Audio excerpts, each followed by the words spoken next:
I have a message for the next generation.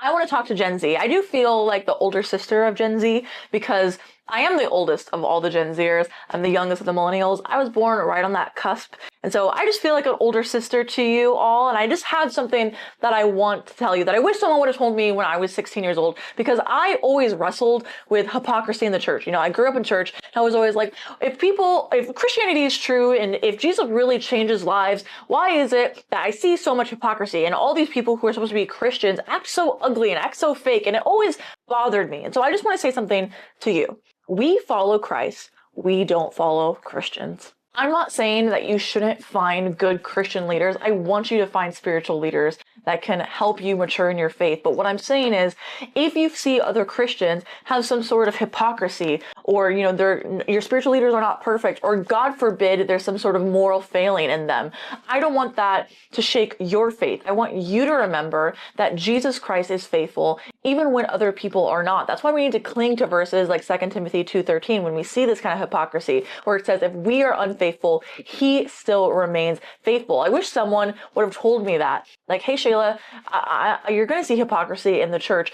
Remember to keep your eyes on Jesus. Like it says in Hebrews 12:2, fixing our eyes on Jesus, who is the author and the perfecter of our faith. The gospel does not change. The gospel is true, even when people are not true to it, and even when people misrepresent it. There's actually a story in the Old Testament that perfectly represents that feeling that I talked about in the beginning of the show, where you might be feeling like, oh man, another one? Am I the only one left? Are all the good pastors gone? There was a guy named Elijah, and he was a prophet in the Old Testament. You can read the story in 1 Kings. Highly recommend that you do. So Elijah, his main job as a prophet was to speak God's truth to God's people. And you got to be bold to be that kind of person. And that's really who Elijah was. He was bold, exposing false prophets.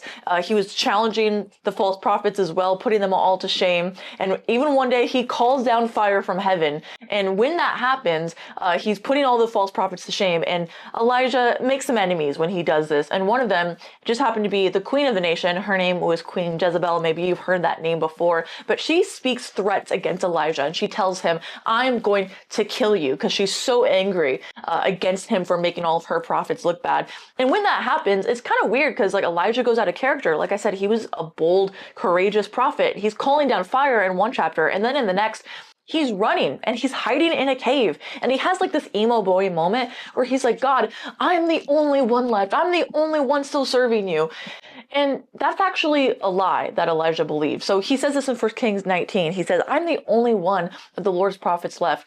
The Baal has 450 prophets. So Elijah felt like he was the only one left, but that was actually selective memory, because the truth is that if you go back just one chapter, it says there were 100 other prophets that were hidden. And then it says in 1 Kings 19, that 7,000 godly worshipers of Israel were still present. So Elijah felt like he was the only one left, but that wasn't necessarily true. And just like Elijah wasn't the only one left, it just felt like that because he was so discouraged and even afraid.